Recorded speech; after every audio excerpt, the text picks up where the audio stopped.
ஆசிரியர் பெருமக்கள் அனைவருக்கும் ஆசிரியர் அகாடமி சார்பா வணக்கம். ஸோ நம்ம இன்னைக்கு பார்க்க போற டாபிக் என்னன்னு பார்த்தீங்கன்னா, பேப்பர் 1ல ரிசர்ச் ஆப்டிடியூட் சப்ஜெக்ட்ல இருந்து டிஸ்கிரிப்டிவ் ஸ்டாட்டிஸ்டிக். ஸோ இது ரொம்ப எக்ஸ்க்ளூசிவான ஒரு டாபிக். எதுக்காகன்னா, இந்த கொஸ்டின் வந்து நீங்க நாளைக்குள்ள எக்ஸாம்ல கூட நீங்க இதை பார்க்கலாம். ஏன்னா இது வந்து போன வருஷம் கேட்ட, அதாவது ஆகஸ்ட் 2024ல கேட்ட 16+ பேப்பரோட அனலிசிஸ் படி நாங்க வந்து இந்த கொஸ்டின் வந்து ஒரு 6 கொஸ்டின்ஸ் வந்து கேட்டிருக்காங்க. அது எல்லாமே நம்ம பின்னாடி பார்க்க போறோம். ஸோ கண்டிப்பா நீங்க நாளைக்கு எக்ஸாம்ல இதை பார்க்கலாம். ஸோ அப்போ வந்து இது உங்களுக்கு கண்டிப்பா ஹெல்ப்ஃபுல்லா இருக்கும். அண்ட் எதுக்காக ஆசிரியர் அகாடமியை சூஸ் பண்ணோம்? ஸோ ஆசிரியர் அகாடமி அப்படிங்கிறத சூஸ் பண்றதுக்கான நிறைய காரணங்கள் இருக்கு. அது எல்லாத்தையுமே நமக்கு சார் வந்து இதுக்கு முன்னாடி கிளாஸஸ், முன்னாடி வீடியோஸ் நிறைய இதுல சொல்லியிருப்பாங்க. ஸோ நான் இதுல எக்ஸ்ட்ரா ஒரே ஒரு இதை ஆட் பண்ணிக்கணும்னு நினைக்கிறேன். ஸோ நாங்க கொடுக்குற கொஸ்டின்ஸ் அண்ட் சப்ஜெக்ட் டாபிக்ஸ் எல்லாமே இந்த கொஸ்டின்ஸ் பேப்பரோட அனலைசிஸ் படி தான். ஸோ அதனால ரொம்ப ஓல்டா இருக்கிற டாபிக்ஸ் அப்படின்னு உங்களுக்கு எல்லாத்தையுமே வந்து புஷ் பண்ணிட்டு இருக்க மாட்டோம். உங்களுக்கு இம்பார்ட்டன்ட் அண்ட் இதுதான் வருங்கிற ஒரு அனலிசிஸ் பேஸ்ல உங்களுக்காக நாங்கள் இதை கொடுக்குறோம். ஸோ இதான் எங்களோட அகாடமியோட ப்ளஸ் பாயிண்ட்.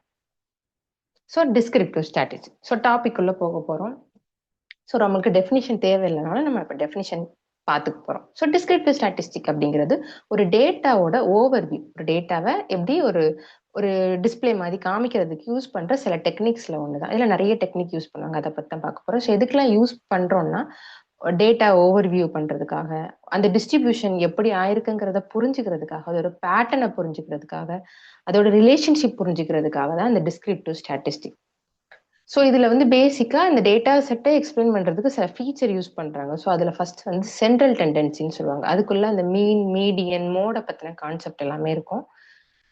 வேரியபிலிட்டி அப்படிங்கிறதுல வந்து ரேஞ்ச், வேரியன்ஸ், ஸ்டாண்டர்ட் டிவியேஷனை பற்றின கான்செப்ட் இருக்கும். ஷேப்பில் வந்து ஸ்கியூனஸ், குர்டோசிஸ் அண்ட் ரிலேஷன்ஷிப்பில் கோரிலேஷன், கோஎஃபிஷியன்ட்டை பற்றின கான்செப்ட் எல்லாமே. ஸோ மொத்தத்தில் இந்த ஃபீச்சர் எல்லாம் சேர்ந்தாதான் நம்மளால அதோட டிஸ்ட்ரிபியூஷனையோ, ஓவர்வியூ, அதோட ரிலேஷன்ஷிப்பு, அதோட பேட்டர்ன் ஃபைண்ட் அவுட் பண்ண ஒரு டெக்னிக், இப்படியும் ஒவ்வொன்றுக்குமே ஒரு டேட்டா செட்டை பற்றி ஃபைண்ட் அவுட் பண்ண யூஸ் பண்ணுறாங்க. ஸோ உங்களுக்கு ஒரு டேட்டா செட்னா என்னன்னு தெரியும்னு நினைக்கிறேன். நிறைய கலெக்ஷன் ஆஃப் டேட்டா, நம்மளோட இன்ஃபர்மேஷன் எல்லாமே இருக்குது அப்படின்னா அதை நம்ம டேட்டா செட்னு சொல்லுவோம். அதோட டிஸ்ட்ரிபியூஷனை கண்டுபிடிக்க தான் இந்த மாதிரி ஃபீச்சர் யூஸ் பண்ணுறோம். ஓகே, ஸோ நிறைய மெஷர் இருக்கு, ஸ்டாட்டிஸ்டிக்கல் மெஷர். இந்த 4 மட்டும் உங்களுக்கு போதும். ஓகே, பேப்பர் 1 படிக்கிறவங்களுக்கு இது என்னை பொறுத்தவரை நான் சொல்லுவேன். ஸோ ஃபர்ஸ்ட் நம்ம பார்க்க போறது என்னன்னா மீன். ஸோ ஒரு டேட்டாஸோட ஆவரேஜ் வேல்யூவை ஃபைண்ட் அவுட் பண்றது. இப்போ 5 வேல்யூ இருக்குன்னா நம்ம என்ன பண்ணுவோம்? இப்போ நம்ம முன்னாடியே ஆவரேஜ் எப்படி ஃபைண்ட் அவுட் பண்ணுவோம்? நார்மலா சப்ஜெக்ட் 5 சப்ஜெக்ட் இருக்குன்னு வச்சுக்கோங்க. Tamil, English, maths, science, social எல்லாத்தையுமே ஆட் பண்ணி டிவைடட் பை 5 கொடுப்போம். ஸோ அதே தான் இங்க வந்து நம்ம தெரிஞ்சுக்க வேண்டிய விஷயம், மீனுங்கிறத வந்து மியூன்னு சொல்லுவாங்க, இல்லைன்னா எக்ஸ் பார்னு சொல்லுவாங்க. இதை நம்ம தெரிஞ்சுக்கணும். ஏன்னா சில இடத்துல எக்ஸ் பார்னு கேட்டிருக்காங்க, சில இடத்துல மீன்னு சொல்லுவாங்க. இன்னும் ஒருவேளை மியூன்னு கேட்டால் நமக்கு தெரியாம இருக்கக்கூடாதுல்ல. மியூ எக்ஸ் பார் மீன் அப்படின்னு சொல்லுவாங்க. ஸோ இதோட ஃபார்முலா வந்து summation of x divided by n. அதாவது நம்மளோட மேல எல்லா சப்ஜெக்டோட summation divided by total number of subject. Next அதே மாதிரி ரொம்ப இம்பார்ட்டன்ட் ஸ்டாண்டர்ட் டிவியேஷன். ஸோ இது வந்து எப்படி அது வந்து ஸ்ப்ரெட் ஆயிருக்கு, டிஸ்பர்ஸ் ஆயிருக்கு, அதை ஃபைண்ட் அவுட் பண்ணுறது, பரவி இருக்குன்னு சொல்லுவோம்ல. ஸோ அதை ஃபைண்ட் அவுட் பண்ணுறதுக்காக யூஸ் பண்ணுற ஒரு மெஷர் தான் வந்து ஸ்டாண்டர்ட் டிவியேஷன். ஸோ அதுக்கு யூஸ் பண்ணுற ஃபார்முலா இதுவுமே சம்மேஷன் தான், x minus x bar the whole square. So நம்ம மீன் ஃபைண்ட் அவுட் பண்ணி அதுலேருந்து எக்ஸ்லேருந்து ஒவ்வொன்றா மைனஸ் பண்ணி அதுக்கு ஹோல் ஸ்கொயர் ஃபைண்ட் அவுட் பண்ணுவோம், divided by total number of element minus 1. மறக்காம இந்த ரூட் போடணும். ஸோ இப்படி ஒரு கொஸ்டின் கேட்பாங்கன்னா கொஞ்சம் நெக்ஸ்ட், அதாவது இன்னொரு 2, 3, 4 எக்ஸாமுக்கு அப்புறம் நீங்க இதை எதிர்பார்க்கலாம். 4 எக்ஸாம்ங்கிறது யூஜிசி நெட்டோட டெப்த் வந்து இன்னும் அதிகமாயிட்டே தான் போகும். நிறைய பேர் வந்து இன்னும் நிறைய எஃபர்ட் போட ரெடி ஆயிட்டாங்க. முன்ன மாதிரி என்ன சொல்றது, இது வேணாம் அப்படின்னு ஒதுக்குன நெட் எக்ஸாமா இந்த நெட் எக்ஸாம் இல்லை. அதனால இந்த எஃபர்ட் போட ரெடி ஆனதால கண்டிப்பா இனிமேட்டு போக போக உங்களுக்கு வந்து டீப்பா போகும்போது இது வரலாம். இப்போ என்ன கொஸ்டின் கேட்டிருக்காங்கன்னா இந்த 2ல இருந்து தான் கொஸ்டின் கேட்கறாங்க. மீன் வந்து ரொம்ப சிம்பிள், இதெல்லாம் முன்னாடி கேட்டிருக்காங்க. ஒரு 5 வேல்யூஸ் கொடுத்து இதுக்கு மீன் ஃபைண்ட் அவுட் பண்ணுங்கிறது ரொம்ப ஈஸி, ஆவரேஜ் ஃபைண்ட் அவுட் பண்றது. But coefficient of variation, correlation coefficient வந்து நம்ம கேள்விப்பட்டிருக்க மாட்டோம். அதுதான் இன்னைக்கு பார்க்க போறோம். கோஎஃபிஷியன்ட் ஆஃப் வேரியேஷன், சிவின்னு சொல்லுவாங்க. ஸோ இது என்னன்னா அதே மெஷர் ஆஃப் ஸ்ப்ரெட் தான், இதோட ரிலேட்டிவ் மெஷரை ஃபைண்ட் அவுட் பண்றதுதான். இந்த மெஷர் ஆஃப் ஸ்ப்ரெட்டுங்கிறது வந்து standard deviation, relative measure of ஸ்ப்ரெட்டுங்கிறது இந்த சிவி. சிவியோட ஃபார்முலா ரொம்ப easy, standard deviation divided by mean into 100. So அப்போ நம்ம வந்து ஒரு வேல்யூ 5 வேல்யூ கொடுத்து அதுக்கு ஸ்டாண்டர்ட் டிவியேஷன் கொடுத்து மீன் ஃபைண்ட் அவுட் பண்ண சொல்லுவாங்க அப்படின்னு கேட்டீங்க. இது ரெண்டுமே ஃபைண்ட் அவுட் பண்ண சொல்லுவாங்களான்னு கேட்டீங்கன்னா அந்த லெவலுக்கு கொடுக்க மாட்டாங்க பேப்பர் ஒன்ல. ஸ்டாட்டிஸ்டிக் பொறுத்தவரை உங்களுக்கு இதுதான் ஃபுல்லாவே, அவங்களுக்கு இதை கொடுக்கறதே வேற விஷயம். ஆனா உங்களுக்கு வந்து அவ்வளோ இதுவா கேட்க மாட்டாங்க. உங்களுக்கு என்ன கேட்டிருக்காங்கன்னா ஃபர்ஸ்டே இந்த ஸ்டாண்டர்ட் டிவியேஷனோடதையும் கொடுத்து மியூவையும் கொடுத்து சிவிஐ ஃபைண்ட் அவுட் பண்ண கேட்டிருக்காங்க. அப்புறம் நமக்கு ஃபார்முலா மட்டும் தான் தெரியணும். மேல வந்து ஸ்டாண்டர்ட் டிவியேஷன், கீழே வந்து மீன் வேல்யூ, ஓகேங்களா, இன்ட்டு 100. இது வந்து கோஎஃபிஷியன்ட் ஆஃப் வேரியேஷனுக்கு உள்ளது.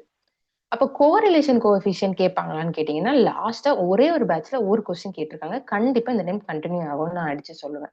ஏன்னா இது கூட ஒரு 6 கொஸ்டின் கேட்டாங்க, கிட்டத்தட்ட 6 பேட்சுக்கு கேட்டாங்கன்னு ஒரு கணக்கு இருக்கு. பட் இது ஒண்ணுதான் கேட்டிருக்காங்க. ஸோ நிறைய நான் என்னோட அனாலிசிஸ் படி அந்த கொஸ்டின் பேப்பர்ல எப்போதுமே ஒரு கொஸ்டின் கேட்கறாங்கன்னா அதோட கண்டினியூஷன் கண்டிப்பா நெக்ஸ்ட் இயர்ல அதுக்கு அடுத்தடுத்த செட்ல எப்பமாவது ஒருக்கா கேட்கத்தான் செய்யறாங்க. ஸோ கோரிலேஷன் கோஎஃபிஷியன்ட் அப்படின்னு டைரக்டா கொடுக்காம ஆர், அதாவது ரோ, இந்த ஆர் இல்ல, இது வந்து ரோன்னு சொல்லுவாங்க, இல்லைன்னா இப்படிங்கிற சிம்பிள் யூஸ் பண்ணலாம், இல்லை இது ரோன்னு சொல்லுவாங்க. இது எதுக்காகன்னா அதோட ரிலேஷன்ஷிப் நம்ம ஆல்ரெடி பார்த்தோம்ல, ரிலேஷன்ஷிப் ஃபைண்ட் அவுட் பண்ணதான் இந்த கோரிலேஷன் கோஎஃபிஷியன்ட். ஸோ அதோட லீனியர் ரிலேஷன்ஷிப்பை ஃபைண்ட் அவுட் பண்ண யூஸ் பண்றது இந்த ரோ அப்படிங்கிறது. அப்ப ரோவோட ஃபார்முலா என்னன்னு பாத்தீங்கன்னா covariance of x comma y divided by standard deviation of x into standard deviation of y. So இப்போ இது எப்படி ஃபைண்ட் அவுட் பண்றது, இது எப்படி ஃபைண்ட் அவுட் பண்றது அப்படிங்கிறது ரொம்ப டெப்தா நம்மளுக்கு கன்ஃபார்மா கேட்க மாட்டாங்க. ஒருவேளை எப்படி கேட்கலாம்னா கோவேரியேஷன் ஆஃப் எக்ஸ் கமா ஒய் கொடுத்துட்டு ஸ்டாண்டர்ட் டிவியேஷன் எக்ஸும் ஸ்டாண்டர்ட் டிவியேஷன் ஒய்யும் கொடுத்து ரோவோட வேல்யூ என்ன, அதே மாதிரி சிவியோட வேல்யூ கேட்கணும்னா ஸ்டாண்டர்ட் டிவியேஷனும் மியூவும் கொடுத்து இப்படி கேட்கலாம். ஓகே, ஸோ ரெடியா இருக்கீங்களா?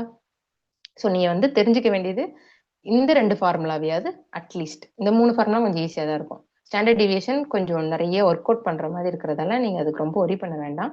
இந்த ரெண்டுமே பார்த்துக்கோங்க. சிவி அப்படிங்கிறது வந்து standard deviation divided by mu into 100. ரோங்கிறது covariance x comma y divided by standard deviation x into standard deviation y. So இப்போ நம்ம என்ன பண்ண போறோம், கொஸ்டினுக்கு போக போறோம்.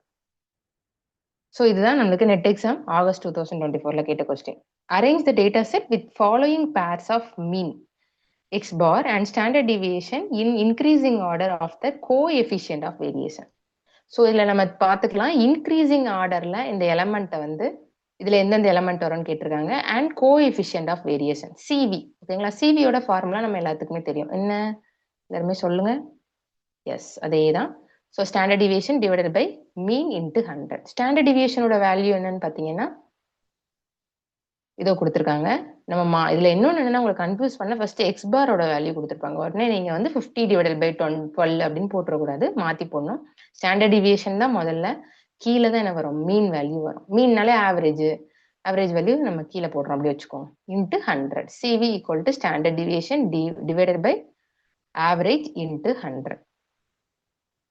So CV 12 divided by 50 into 100, 1200 divided by 15 போட்டிங்கன்னா உங்களுக்கு 24 வரும். ஸோ இதே மாதிரி நீங்கள் பிக்கும் ஃபைண்ட் அவுட் பண்ணலாம். நம்மளோட இப்போ நீங்கள் வந்து நம்மளோட சேனலோட வீடியோவை ஸ்டாப் பண்ணிட்டு நீங்கள் வந்து ஏபிசிடி இது 4க்குமே ஃபைண்ட் அவுட் பண்ணிட்டு என்னோட ஆன்சரை செக் பண்ணீங்கன்னா உங்களுக்கு இப்போ ஒர்க் அவுட் பண்ண மாதிரியே ஆச்சு. நாளைக்கு கொஸ்டின் வரும்போது டவுட் வராது, கன்ஃபியூஷன் வராது.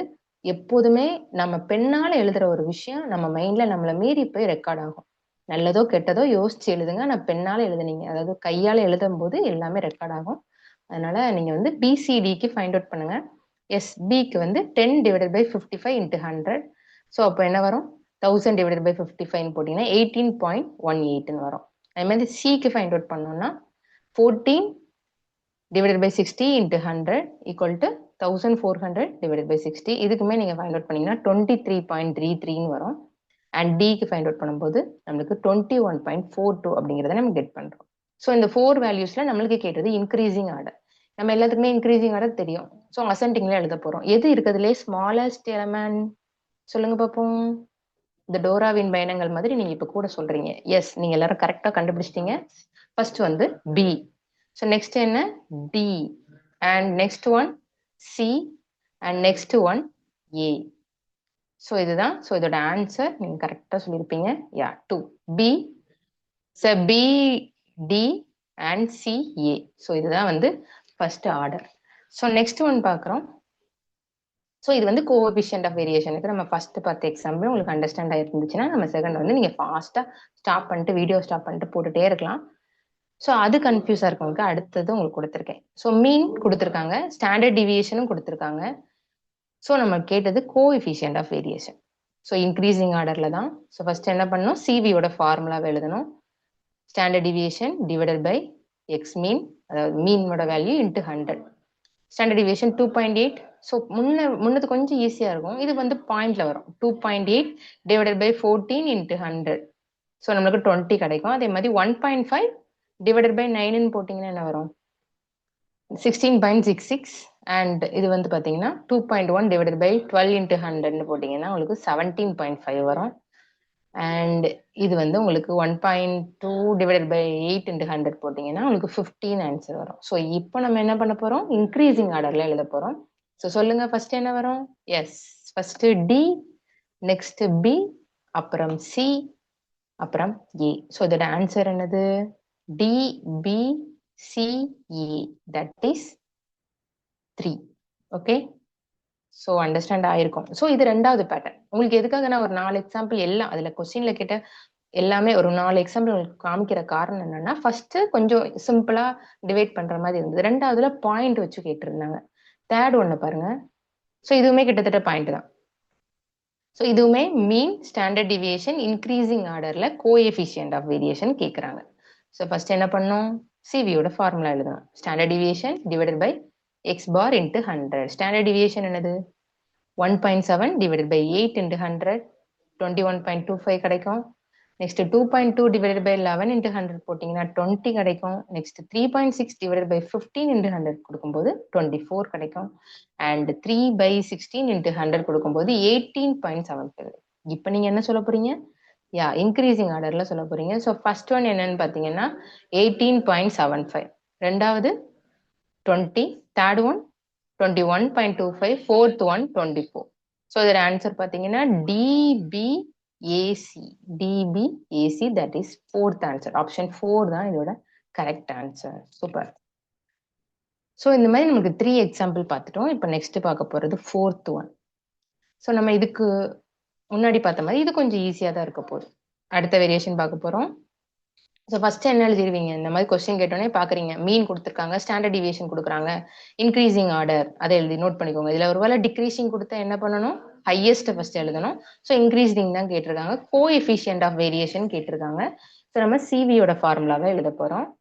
ஸோ சிவியோட ஃபார்முலா என்னது, standard deviation divided by x bar into 100. So 9 by 25 into 100 போட்டிங்கன்னா என்ன வரும், 900 டிவைடட் பை 25, ஸோ 36. அப்புறம் 12 டிவைடட் பை 40 கொடுக்கும்போது 1200 டிவைடட் பை 40, 30. அண்ட் சி வந்து 10 டிவைடட் பை 30 இன்ட்டு 100 கொடுத்தீங்கன்னா 33.33 கிடைக்கும். அண்ட் டி வந்து 11 by 35 இன்ட்டு 100 கொடுக்கும்போது 31.43. ஸோ ஃபர்ஸ்ட் வந்து இதுல இருக்கிறதுலே லெஸ் என்னது, பி 30, அதுக்கப்புறம் டி வந்து 31.43, சி வந்து 33.33, 4 வந்து ஏ 36. ஸோ இதோட ஆன்சர் என்னன்னு பார்த்தீங்கன்னா பிடிசிஏ. ஓகே, பிடிசிஏ வந்து ஆப்ஷன் 4. ஸோ இப்படியே தான், இப்படி ஒரு 4 கொஸ்டின்ஸ் உங்களுக்கு வரிசையா அப்படிதான் கேட்டிருந்தாங்க. அதனாலதான் சொல்றேன், கண்டிப்பா இந்த டைம் ஏதாவது ஒரு பேட்ச்க்கு இதே பேட்டர்ன்ல வேற நம்பர்ஸ் கொடுத்து கண்டிப்பா வரும். அண்ட் இன்னொன்னு என்னன்னா, இப்படித்தானே கொடுத்துருக்காங்க அப்படிங்கிறதுக்காக நீங்க இதே ஆர்டர்ல பாத்துட்டீங்கன்னா நமக்கு வந்து இந்த மீன் ஸ்டாண்டர்ட், அடுத்த கொஸ்டின் பாருங்க, மீன் இங்க பக்கம் கொடுத்துருப்பாங்க, ஸ்டாண்டர்ட் டிவியேஷன் இப்படி கொடுத்துருப்பாங்க, இப்படி மாத்தி கொடுத்துருக்காங்க. அண்ட் இங்க இன்னொரு எக்ஸாம்பிள் என்ன, டிக்ரீசிங் ஆர்டர் கேட்டிருக்காங்க. ஸோ அதனாலதான் இதெல்லாம் பார்க்கணும், டிக்ரீசிங் ஆர்டர்ல கேட்டிருக்காங்க, கோஎஃபிஷியன்ட் ஆஃப் வேரியேஷன் தான். ஸோ சிவியோட ஃபார்முலா எழுதிக்கணும், மறக்காம ஃபார்முலாவை அப்படியே எழுதிக்கோங்க. அப்பதான் இந்த ஃபர்ஸ்ட் ஸ்டாண்டர்ட் டிவியேஷன் போடணும். அப்போ 4.3 டிவைடட் பை 13.8, 31.16. பில வந்து 3.8 டிவைடட் பை 12.7 வந்து 29.92. சி வந்து 5.7 டிவைடட் பை 14.9, 38.26. அண்ட் டில 4.7 டிவைடட் பை 14.1 இன்ட்டு 100, 33.33. இதுல ஃபர்ஸ்ட் ஒன் வந்து சி, அப்புறம் பாத்தீங்கன்னா டி, அப்புறம் பாத்தீங்கன்னா ஏ, அப்புறம் பாத்தீங்கன்னா பி. ஸோ இதோட ஆன்சர் என்ன, இது டிக்ரீசிங் ஆர்டர்ல தான் ஹையஸ்ட் இருக்கிறதுலே 38 ஹையஸ்ட், அப்புறம் 33, அப்புறம் 31, அப்புறம் 29. ஸோ இதோட ஆன்சர் என்னன்னு பாத்தீங்கன்னா சிடிஏபி, ஆப்ஷன் 3 தான் கரெக்ட். ஸோ இந்த 5 கொஸ்டின்ஸுமே நீங்க வந்து கோஎஃபிஷியன்ட் ஆஃப் வேரியேஷன்ல வந்திருக்கு. நெக்ஸ்ட் நம்ம பார்க்க போற கொஸ்டின் வந்து கோரிலேஷன் கோஎஃபிஷியன்ட்டை கம்ப்யூட் பண்ண சொல்லியிருக்காங்க. அதோட ஃபார்முலா உங்களுக்கு ஞாபகம் இருக்கா, yes, covariance of x comma y covariance of x comma y divided by standard deviation of x into standard deviation of y. So உங்களுக்கு இதுல எல்லாமே கொடுத்துட்டாங்க, ஒண்ணுமே இல்லை. இந்த ஃபார்முலா தெரிஞ்சா நீங்க இதை ஆன்சர் சொல்லிடலாம். ஸோ கோரிலேஷன் கோஎஃபிஷியன்ட் கண்டுபிடிக்க போறோம். கோவேரியன்ஸ் என்னது 18 கொடுத்துருக்காங்க. ஸ்டாண்டர்ட் டிவியேஷன் ஆஃப் எக்ஸ் வந்து 4, ஸ்டாண்டர்ட் டிவியேஷன் ஆஃப் ஒய் வந்து 9. ஸோ இதுக்கு நம்ம ஃபர்ஸ்ட் வந்து 18 divided by 4 into 9. So 36. 18 divided by 36 வந்து 0.5. பி வந்து 15 டிவைடட் பை 8 இன்ட்டு 3 வந்து 15 பை 24 வந்து 0.625. Next 16 divided by 7 into 4, 16 divided by 8, 28, 0.57. D 21 divided by 6 into 5, 21 divided by 30 வரும் 0.7. ஸோ என்ன கேட்டிருக்காங்க, இன்க்ரீசிங் ஆர்டர். அப்போ லெஸ் தென்ல இருந்து ஸ்டார்ட் பண்ணலாம். லெஸ் நம்பர் என்னது 0.5, அப்புறம் 0.57, அப்புறம் 0.625, அப்புறம் 0.7. ஸோ இதோட ஆன்சர் என்னன்னு பார்த்தீங்கன்னா ACBD. ஸோ இதோட ஆன்சர் 1. ஸோ ACBD தான் இதோட ஆன்சர். இன்க்ரீசிங் ஆர்டர்ல இதோட ஆன்சர் வந்து ACBD அப்படிங்கிறது.